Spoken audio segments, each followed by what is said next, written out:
그이와 살림을 하기는 내가 19살 먹던 봄이었습니다.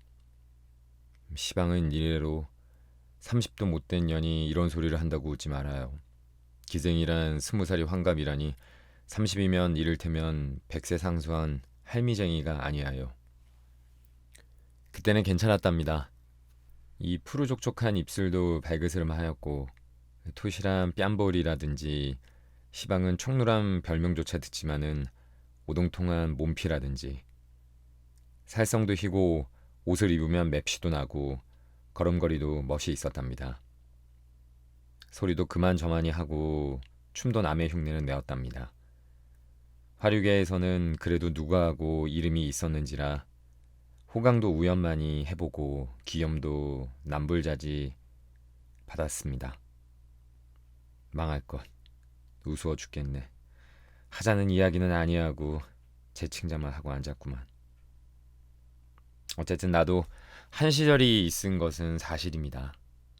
해구멍이 막히지도 않아 요리집에서 인력거가 오고 가구만 보면 새로 2점, 석점 전에는 집에 돌아온 적이 별로 없었습니다. 그나마 집에 와서 곧 자느냐 하면 그렇지도 않아 대개 집에 손님이 기다리고 있기도 하고 또는 손님과 같이 올 때가 많았습니다. 그래가지고 또 고달픈 몸을 밤새도록 고달프게 굴다가 해 뜬 뒤에야 이제 내 세상인가 보다 하고 간신히 눈을 붙이면 사정 모르는 손들이 낮부터 달겨들어서 고단한 몸을 끌고 꽃구경을 간다, 들놀이를 간다, 절에 나간다 합니다. 그려. 그러니 몸이 피로 않을 수 있습니까? 놀기란 참 고된 일입니다. 어느 때는 사지가 늘어지고 노는 것이 딱 싫고 귀찮아서 인연의 노릇을 언제나 마나 하고 탄식이 나옵니다. 그럴 때 나의 눈앞에 그이가 나타났습니다. 나보다 4해 맞이인 그는 기공자답게 얼굴도 곱상스럽고 돈도 잘 쓰며 노는 품도 재미스럽고 호기스러웠습니다. 나는 그만 그에게로 마음이 솔곳하고 말았지요. 그이도 나에게 적지 않게 빠진 모양이었습니다.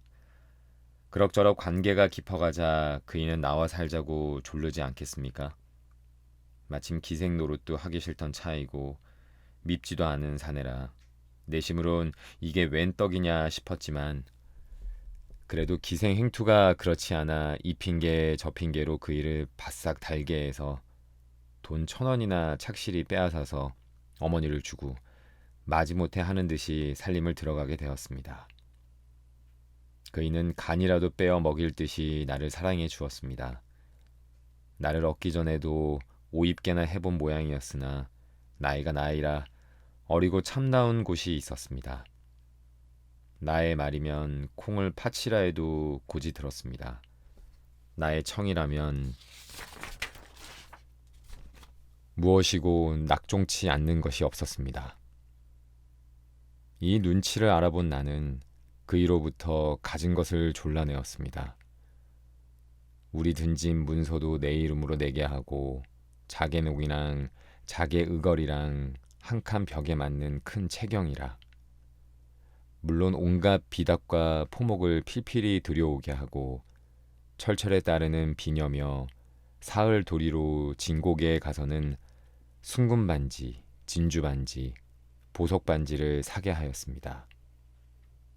이 외에 어머니의 생신이라는 둥, 일가의 혼례에 쓴다는 둥, 장사에 쓴다는 둥, 빚을 졌다는 둥 갖은 핑계를 만들어서 그의 돈을 긁어내었습니다.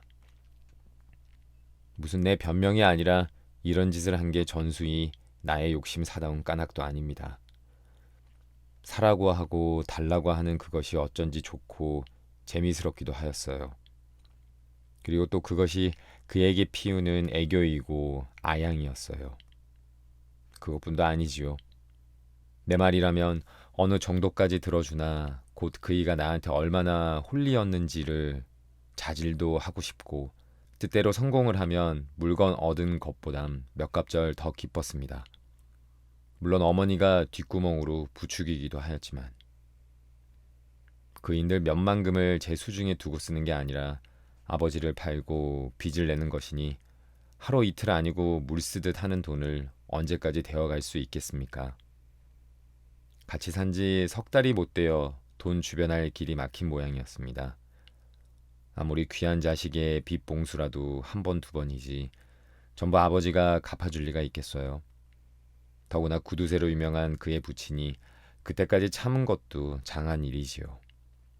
마침내 너 같은 놈은 자식으로 알지 않으니 죽든지 살든지 나는 모르겠다 하게 되었습니다. 그전에도 여러 번 그러고 얼렀지만 이제는 아주 사실로 나타나게 되었겠지요. 빚쟁이는 벌떼같이 일어났습니다. 요리집에서, 금은방에서, 선전 드팀전에서, 더구나 고리 대금업자한테서 빚쟁이는 문간을 떠날 새가 없었습니다. 부잣집 외동아들로 자라나 도무지 졸리는 것을 모르던 그이는 단박에 입술이 바싹바싹 말라가기 시작하였습니다. 문간에서 찾는 소리만 나면 맨몸을 옹송그리고 얼굴이 파랗게 질리는 꼴이란 곁에서 보아도 가히 없었습니다. 내 탓으로 이 곤란을 받건만은 그래도 나를 원망하거나 미워하는 기색은 보이지 않았습니다. 빚에 졸리는 것이 딱하기도 하고 또 자격지심도 나서 나 때문에 이런 곤란을 당하시지요. 내가 몹쓸년이야. 하면은 그이는 그게 무슨 말이야 하며 질색을 하고 왜 채선이 때문이람 내가 못생긴 탓이지 하고는 도리어 면목 없는 듯이 고개를 숙였습니다. 이런 중에 그에게는 또 기막힌 일이 생기었지요. 그것은 다른 일이 아니라 그이가 돈 쓰기도 급하였고 또 못된 동무의 꾀임에 빠지어 아버지 도장을 위조하여 빚을 낸 일이 발각이 된 것이아요. 돈 끼워준 놈은 물론 알고 한 일이지만 그의 아버지가 나는 모른다고 딱 거절을 하니까 이제는 그 일을 보고 어르딱딱거리며 사기를 했느니 인장 위조를 했느니 만일 일주일 안으로 갚지 않으면 고소를 하느니 하고 야단을 합니다. 간이 작고 마음이 여린 그는 얼굴이 샛노랗게 타 들어갔겠지요. 몇 번 그의 어머니를 세에 두고 또는 직접적으로 자기 아버지께 말을 해보는 모양이었으나 도무지 일이 안 될 줄은 그 찡긴 눈썹과 부러진 새 죽지 같은 어깨를 보아도 짐작할 수 있습디다. 그이는 조바심이 되어서 못 견디는 듯이 누웠다 앉았다 일어섰다 금세로 집을 뛰어나가는가 하면 금세로 또 뛰어들어오겠지요. 그러다가 나중에는 돌부처나 무엇같이 한자리에 우두커니 앉으면 멍하니 바람벽만 바라보고 어느 때까지 손끝 하나 꼼짝도 아니하였습니다. 내일같이 그 일주일이란 기한 날이고 오늘 같은 저녁이었습니다. 여름답게 흰 구름이 봉오리 솟은 하늘엔 밝은 달이 걸리었습니다. 우리는 저녁을 먹고 나서 마루로 나와 달을 쳐다보고 있었습니다. 그때 나는 문득 작년 이맘때에는 한강에서 선유를 하였는데 하였습니다. 굼실거리는 시원한 물결은 그림자를 부수는 배가 눈앞에 선한 게 떠 보임에 갑자기 덥고 갑갑해서 견딜 수 없겠지요. 그러나 아무리 뻔치 좋은 나인들 사면팔방으로 빚에 졸리어 머리를 못 드는 그이에게 뱃놀이 가잘 염이야 있어요. 이런 밤에 집에 처박혀 나가지도 못하고 함에 번화롭던 옛날 기생생활이 그리웠습니다. 살림 들어온 곳이 후회가 났습니다. 이렇게 마음이 달뜨는 판에 곁에서 훌쩍훌쩍하는 소리가 나지 않겠습니까? 돌아다 보니 그이가 울고 있지 않아요. 왜 우셔요? 하니까 얼른 대답은 아니하고 서름이 복받치어 참을 수 없다는 듯이 이윽히 코만 들이마시다가 껄떡대는 목청으로 채선이는 내가 감옥에 들어가면 또 기생으로 나가겠지? 하고 눈물이 그렁거리는 눈을 나에게로 돌리겠지요. 내 속을 알아채었나 보다 하고 가슴이 뜨끔하였으되 놀아먹은 보람이 있어서 단박에 흉업겠으리 그게 무슨 말씀이야요 하고 질색을 하였습니다. 아니야, 내가 감옥에 가면 최선희는 또 기생에 나가서 문놈의 사랑을 받을 거야. 감옥에 간단 말이 조금 안 되었지만 속으로는 그렇지 하면서도 입 밖에 내어서는 그럴 리가 있겠어요. 설령 나으리가 감옥에 간다 손 치더라도 내야 당신 사람이 아니야요. 왜 또 기생에 나가겠습니까? 댁에 가서 행랑방 구석으로 돌아다닐지라도 나으리에 나오시기만 기다리지요. 라고 꿀을 담아 붓는 듯한 마음에 없는 딴청을 부리었습니다. 이 말에 그이는 매우 감동된 모습이었습니다. 바싹 다가들며 그게 참말이야? 그럼 참말 아니고 그래 내가 감옥에 가도 수절을 하고 나를 기다리겠단 말이야? 그럼 수절하고 말고 천연덕스럽게 꼭 그리할 듯이 딱 끊어서 대답을 하였을 때 속으로는 수절이란 말이 어째 춘향전이나 읽는 듯해서 우스웠습니다. 만일 내가 감옥에 많이 가고 죽는다면? 하고 그이는 나의 얼굴을 딱 노리었습니다. 그 시선이 전에 없이 날카로워서 슬쩍 외면을 하면서도 따라 죽지 하고서 청승맞게 너 죽고 나 살면 열려대나 한강수 깊은 물에 빠져나 죽지 않는 노래를 읊었습니다. 나도 죽일년이지요. 그 소리를 들으며 그이는 또 얼빠진 듯이 우두커니 앉았다가 무슨 단단한 결심을 한 것 같이 벌떡 일어서며 최선희, 내 할 말이 있으니 방으로 들어가자. 하지 않겠어요? 나는 또 안고 끼고 하려나 보다 하였습니다. 그이는 아직도 숙기가 남아있어 남 보는데 아니 남이 볼만한 데에서는 나의 손목 한번 시원스럽게 못 쥐고 그리하고 싶을 때엔 꼭 방으로 끌고 들어갔습니다. 더구나 요사이 와서 몹시 근심을 한 뒤라든지 또는 비관한 뒤라든지 반드시 나를 쓰다듬고 어루만지기를 잊지 않았습니다. 이런 짐작을 한 나는 조금 앙탈도 하고 싶었으나 그의 운 것이 가엾어서 말대로 방에 들어갔습니다. 방에 들어온 그는 방문을 모두 안으로 닫아 걸겠지요. 내 짐작이 틀리지 않구나 하면서도 이 6월 염천에 방문을 왜 닫아요? 남 더워 죽겠는데. 라고 까짜를 올렸건만 그 말에는 아무 대답이 없고 제 할 일을 다 해버립디다. 전 같으면 부끄러운 듯이 눈을 찡긋하기도 하고 손짓으로 말 말라고도 하였으려만 나는 벌써 내 입술에 닿는 그의 입술, 나의 젖가슴으로 허리를 도는 그의 팔을 기다렸건만 그이는 이상스럽게 엄연한 얼굴을 마주 앉아 있을 뿐입니다. 얼마 만에 그이는 가라앉은 목소리로 최선희, 니나 내나 이 세상에 더 구차히 산다 한들 또 무슨 낙을 보겠니? 차라리 그만 죽어버리는 게 어떠냐? 하겠지요? 미쳤나? 죽기는 왜 죽어? 하면서도 그래요. 그만 죽어버려요. 라고 쉽사리 찬성을 하였습니다. 그래, 나하고 같이 죽을 테냐? 나으리하고 죽는다면 죽는 것도 꿀이지요. 내야말로 너하고 같이 죽는다면 한이 없겠다. 하는 그의 소리는 떨리었습니다. 나도 일부러 목이 메이며 내야말로 나으리하고 죽으면 한이 없어요. 말만 들어도 고맙다만 정말 나하고 죽을 테냐? 뭔 다심도 하이. 죽는다면 죽는 게지 그렇게 내가 못 믿었단 말이에요? 하고 가장 남의 속을 못도 알아준다는 듯이 새파랗게 성을 내었습니다. 그리하는 것이 어째 심파 연극을 하는 듯 싶어 재미스러웠어요. 설마 죽을 리는 만무하고 이왕이면 이대도록 너한테 정이 깊다는 걸 표시함도 좋았어요. 그이는 나의 기색을 살피더니 그만하면 되었다 하는 듯이 벌떡 일어나 자기가 쓰는 가방을 가져오더니 그 안에서 흰 봉지를 하나 끌어내겠지요. 그 봉지는 속으로는 밤낮만한 고약 같은 것 2개가 나왔습니다. 저것이 아편이구나. 함에 가슴이 조금 선뜻거리었을 때 그리 놀라지는 않았습니다.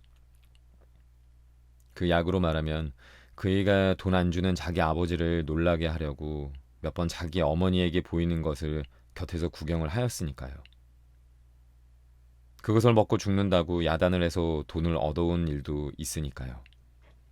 그러니 시방 와서 새삼스럽게 놀랄 것도 없지만은 같이 죽자는 말 끝에 그것이 나온지라 시방껏 달떴던 마음이 조금 긴장은 됩디다. 그이는 자리끼를 당기더니 그 약을 앞에다 놓고 이윽히 나려다 보며 닭의 똥 같은 눈물을 뚝뚝 떨어뜨리지 않겠습니까? 그때만은 나의 가슴도 찌르르 하였습니다. 한참 약을 나려다보고 울고 있던 그이는 무슨 비장한 결심을 한 듯이 몸을 흠칫하더니 그 약 한 개를 얼른 입에 집어넣고 한 개를 집어 나를 주지 않겠습니까? 나도 서슴지 않고 그 역을 받아 입에 넣었습니다. 약을 먹으면 그는 손가락으로 자리끼를 가리켜 나한테 물을 마시라는 뜻을 보이었습니다. 나는 그의 시키는 대로 물을 마시었으나 물만 넘기었지 약은 혀 밑에 감춰둔 것은 물론입니다. 내야 꿈에도 죽을 마음이 없었습니다. 같이 사는 정의에 그의 빚에 졸리는 것이 딱하지 않은 바 아니고 그 때문에 살림살이가 정같이 호화롭지는 못하였을 망정 그걸로 비관할 까닭은 조금도 없었습니다. 정 못 살게 되면 도로 기생으로 나갈 뿐입니다. 벌써 살림살이에 물려서 그렇지 않아도 기생생활이 그립던 나이인데 아직 나이 어리고 남에게 귀염받던 일, 호강하던 일이 어제의 일같이 역력히 기억에 남아있는 나이인데 앞길에도 기쁨과 호강이 춤추며 기다리고 있는 줄 믿는 나이인데 왜 죽자는 마음이 추험한 친들 생기겠습니까? 내 몸뿐 아니라 그이가 죽는다는 것도 믿지 않았습니다. 처음엔 실없는 거짓말로 알았고 약을 먹으면 뒤에라도 또 무슨 연극을 꾸미는가 보다. 내일이고 모레면 그 댁에서 허덕지덕 돈을 갖다 줄 터이니 또 흥청거릴 수 있구나 하고 도리어 기쁘기도 하였습니다. 독약을 먹고 하는 노릇이라 가슴이 조금 많이 떨린 것도 아니지만 그러나 어찌해요. 그이는 나의 물 마시는 것을 보더니 매우 안심된 듯이 내 손에서 자리끼를 빼앗아 꿀떡 마셔버렸습니다.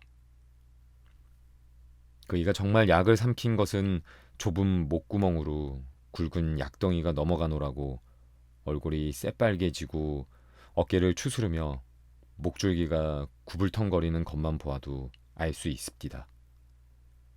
그러더니 고만 뒤로 벌떡 자빠지겠지요. 약 힘이 30간에 퍼진 것은 아니겠지만 약을 먹었다 하는 생각에 정신을 잃었는가 보아요. 이 뜻밖의 일에 그 이로 보면 조금은 뜻밖의 일이 아니겠지만 나는 더할 수 없이 놀라웠습니다. 저희가 정말 죽었구나 하는 생각이 칼날같이 가슴을 찌르자마자 뭐라고 형용할 수 없는 감정이 왼몸을 힘들었습니다. 무언이 하여도 고작해야 19살 먹은 계집애가 아니하여 이 난생 처음 당하는 큰일에 어안이 벙벙하여 악 소리도 치지 못하고 가위 눌린 눈만 휘동거리다가 나도 죽었네 하는 듯이 뒤로 자빠졌습니다. 얼마 내지 않아 그이가 벌떡 일어나 미친 듯이 방 안을 왔다 갔다 하지 않아요? 아편을 먹으면 자는 듯이 죽는다는 것은 빨간 거짓말인가 보아요.